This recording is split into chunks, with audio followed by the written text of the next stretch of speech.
Bonjour à tous. Aujourd'hui, nous allons explorer un sujet essentiel mais souvent ignoré, le love bombing inversé.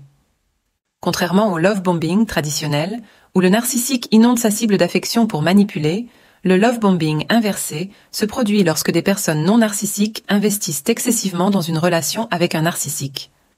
Elles cherchent désespérément à gagner l'amour et l'approbation de cette personne, souvent au détriment de leur propre bien-être. Pourquoi quelqu'un ferait-il cela ? Le besoin de validation et d'amour est profondément enraciné en chacun de nous. Lorsqu'une personne rencontre un narcissique, cela peut déclencher un désir intense de plaire, de se sentir digne et de mériter l'affection de l'autre. Ce comportement peut inclure des sacrifices émotionnels, financiers et même physiques pour gagner l'amour de quelqu'un qui, au fond, ne les apprécie pas réellement. Il est crucial de comprendre que vous n'avez pas besoin de faire de tels sacrifices pour mériter l'amour de quelqu'un.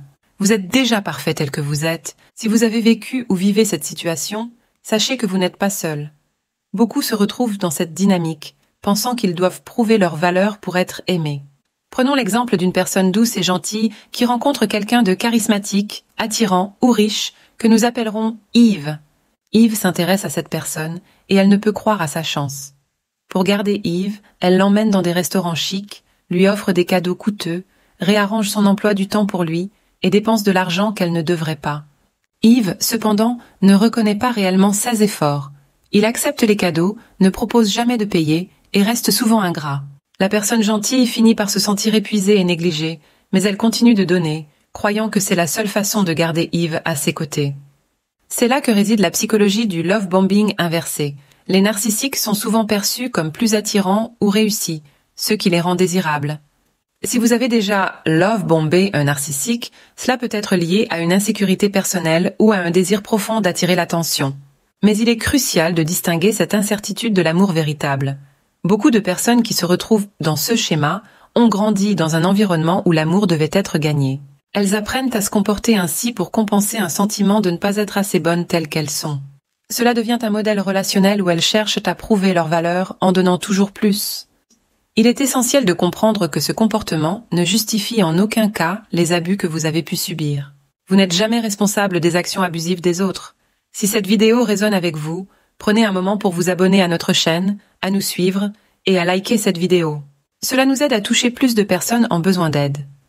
En conclusion, si vous vous reconnaissez dans ce schéma de love bombing inversé, il est crucial de vous valoriser et d'apprendre à établir des limites claires. Vous méritez d'être aimé pour ce que vous êtes, sans avoir à prouver quoi que ce soit à qui que ce soit.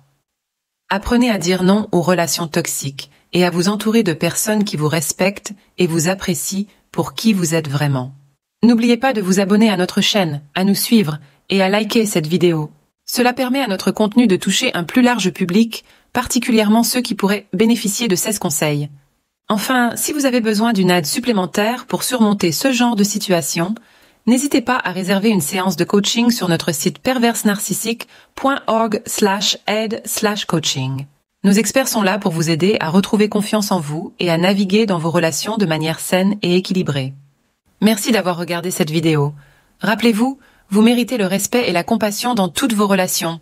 Prenez soin de vous et à bientôt pour d'autres conseils et astuces pour améliorer votre bien-être relationnel.